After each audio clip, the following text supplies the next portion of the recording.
Okay, so these, the L3s, were hyped before, and I got not the best track record in reviewing hyped IMs. Like the Blano ones, I mentioned them to be just okay, just good, it's fantastic, but not good enough. The i-basso, I think I mentioned them as okay. Yes, that's the big point of the i-basso IT00 if you haven't watched the video. The only IM, like the SSP and the SSR, you know about those garbage shit. The only IMs that I'm gonna put, any hyped IMs that I really like are the Thieaudios and the Moondrop Starfields. And this is no joke. I am officially putting the L3 over the Starfields. And that's huge. And that's huge for me. Like the one of the well-renowned IMs, I have a lot of people told me that it's actually a hidden gem is the this one. The Vinyl E3K, and I think they're garbage. They're dark ass, muddy ass, muted ass garbage. The E2K much better, and these are better than that. So I really like these. They are not the most detailed. They're not the most technically superior. At their price point, but they do everything right. That's the thing. Nothing sounds wrong with these. Nothing sounds really bad or like distasteful with these. This is the perfect neutral with bass boost IM in this price range. From all the IMs I've heard until now on, this is basically the representation of a neutral sound with more warmth in the mid-range and elevated bass. Then the bass doesn't muddy it out to the mids. There's a TLDR. Buy these if you have the money to buy something like the Starfields or anything. I would. If you like the Harman Target, just buy the Starfields. They're fantastic. They're fantastic. I am. Or the KXXS. They're also fantastic. But if you're willing to try something new, something more unique, not really unique, or if you like the blondes, if you like the blonde 03s, and you're looking for something with a blonde 03s mid-range and less bass presence and less with a more tight and controlled bass, this is definitely it. That's a TLDR. By the way, I'm going to compare these with all of these. This is the T4, the E2K, the i-basso IT00, the short tapes, the MH755, and these two empty spots here are reserved actually for the Blano 1s and the Blano 3s, but they are currently not at house, they're at adjacent. So yeah, just imagine the Blano 1s and the 03s are there. That's a TLDR. For build quality, these are actually very solidly built. They're very comfortable to wear if you like a well-fitted IM. I usually prefer something like the KXXS shell that gives a little bit more room to breathe rather than the Thieaudio L3s. The wire is, I really love the wire. It's rubberized wire. It's not sticky, it's not jank, it's smooth. However, the only complaint I have with the wire is this ear hook. It's not really comfortable for my ears. That's why I actually bought a new wire for these. It's a pity that I really want to use these wires because of their fantastic build and form, but I need the ones with a cut off what do you call that, plastic tubing here, which is more comfortable for my ears. So yeah, But the wires are fantastic. The ear tips you get. Let's just get to the box. The box is actually pretty good. It has this kind of origami shit right here and ASMR. Okay, and you also get this lever. I don't know if that's really real or not, but yeah, get this. And the ear tips, you got 3 pairs, just regular hi-fi type of ear tips.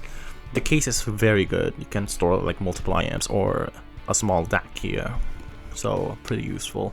Though it's kind of big, so it's not a pocketable carrying case. It's more of a you put it in your bag carrying case. But that's actually okay for me.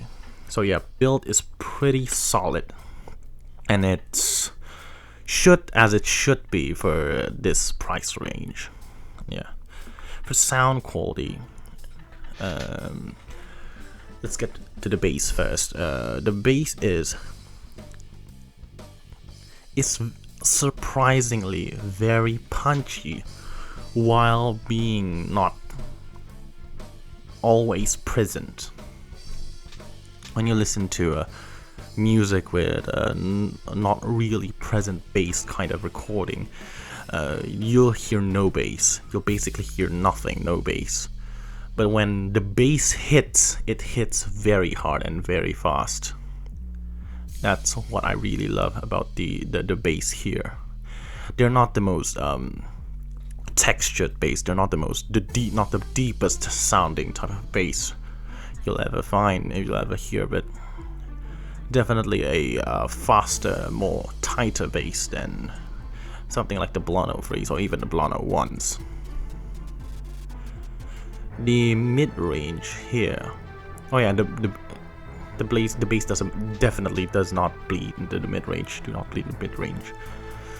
And the mid-range is very, very fantastic here. It's very, very well balanced in the lower and the upper mid-range. It's warm. It's natural sounding. If I might say, it's like the Blano 3's mid-range with a little bit more emphasis in the upper mid-range, which is a welcome change to me, at least. It's not as thick as the Blano 3's, but it has that type of thickness, and unlike the Blano 1s, these are not sharp. The mid-range here are not sharp, not at all. And yeah, fantastic tuning in the mid-range. The treble is also good, I guess. That's the treble here is definitely the most disappointing part of this IM. It's not sibilant, it's not sharp, it's not piercing in any shape or form, definitely not. But it's a bit dark in the upper frequencies. When you get to the air frequencies, you don't really can hear the finite details up top due to the subdued characteristics of the treble air. And yeah. So I would prefer a bit more air frequencies there. You don't have that type of percussion compression in the 6K to 5 to 6K region, and you don't have sibilance here, even in a lot of my sibilant tracks that I use to review these. But that lack of air present is definitely a hindrance to the overall treble, that openness experience of these IM. So yeah, that's probably the only caveat of the treble here. That's for the trifecta. Now for the technicality aspect of the IM. For soundstage and imaging, this creates while not wide, not very wide sound, it does create that type of tallness to the sound, while not being as huge as something as the probably the E2K. It's about on par with probably the E2K. These do sound very tall and very huge for this price range. while not being very wide. The imaging is okay, I guess it's pretty okay.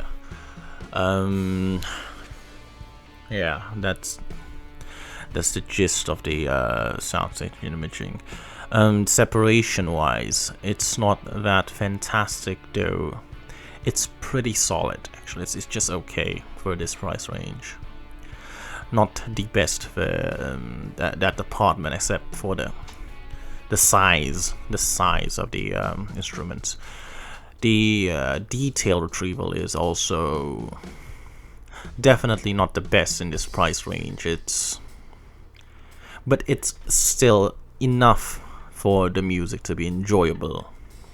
It's not much. It's not very fantastic. It's okay. It's good, but not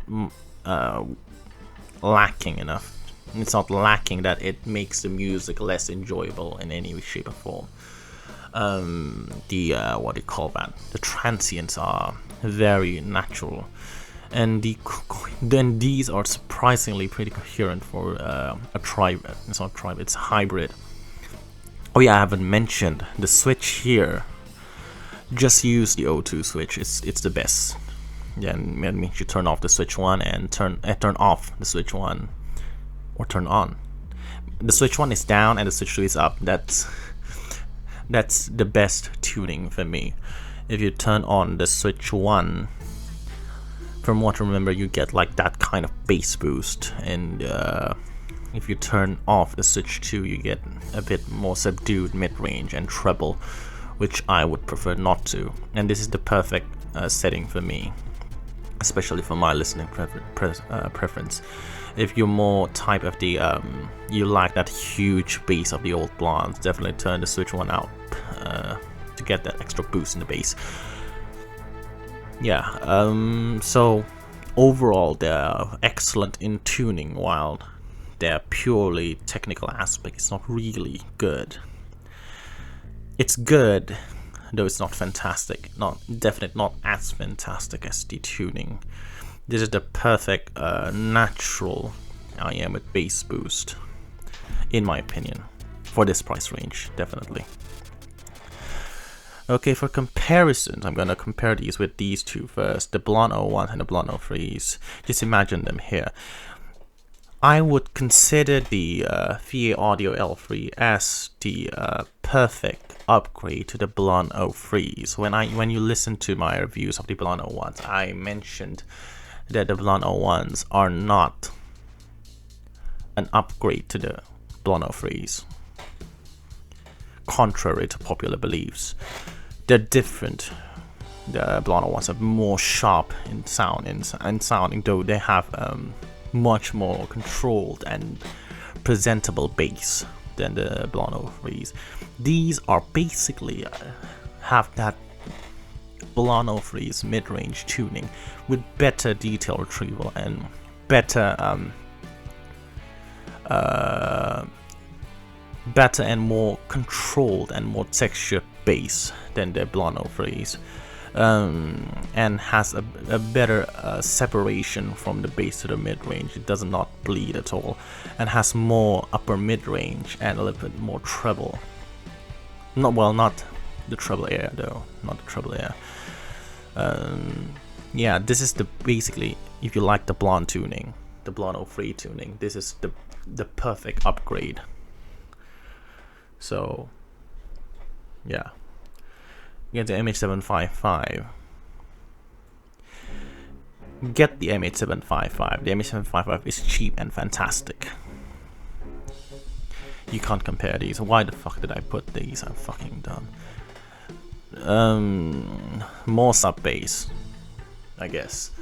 I'm sorry, I think I moved the table a bit too much there. Oh shit. More sub bass, more upper mid range, a bit more treble proper. It sounds a bit more V-shaped than the L3s. Yeah, better transients, better detailed, better layering here also. So yeah, different in price. So just get both of these. The short tapes, while being more detailed, these have shouty mid-range, a bloomy bass. So I don't think they're a match, like not even close. Though detail retrieval and soundstage, however, the short shape kills the L3s. The i-basso IT00. Go watch the review of the i-basso IT00. I made quite an interesting comparison with the L3s there. I think I could make them more thorough than here, because that video is like 40 minutes. Though in conclusion, I picked the L3s, not because of the technical aspect, but because of the tuning is more favorable here. The T4 is very, very similar with the L3s in the mid-range, though the L3 has a bit more bass presence, while the T4 has a bit more treble presence. While I don't really like that 5k boost in the T4, it creates that kind of compression qualities that you can't find in the that you don't find in the L3s, and you don't want that compression quality. The sub bass is a bit more controlled in the in quantity in the T4, while being more tight and more precise in the L3s. Transience wise, the T4 is a bit slower, the drive is a bit slower rather than the L3. So yeah, I would prefer the L3 over the T4. The E2K is definitely a wider type of sound. Details are fairly similar, and that's actually quite a testament to the E2K, which is very fantastic for its price point. However, the tuning is much superior here. The controlled bass is much more presentable and tasteful in the L3s. So I would, if you have the money, I would prefer getting, I would advise you to get the L3 instead, because it's a more fine-tuned E2K, though with less soundstage because of that of the form factor and these being open back. Detail retrieval is fairly similar, but it's easier to pick up detail in the L3s. So yeah, I guess that's it for the video. If you like it, definitely hit the like button, subscribe, write a comment, or say anything, say hi. I will definitely reply them, because I have nothing to do in my life. I'm a fucking failure. Don't forget to watch Jason's video. I don't know if I'll probably put him in the description, or just browse the channel for his video. See you next time. Godspeed.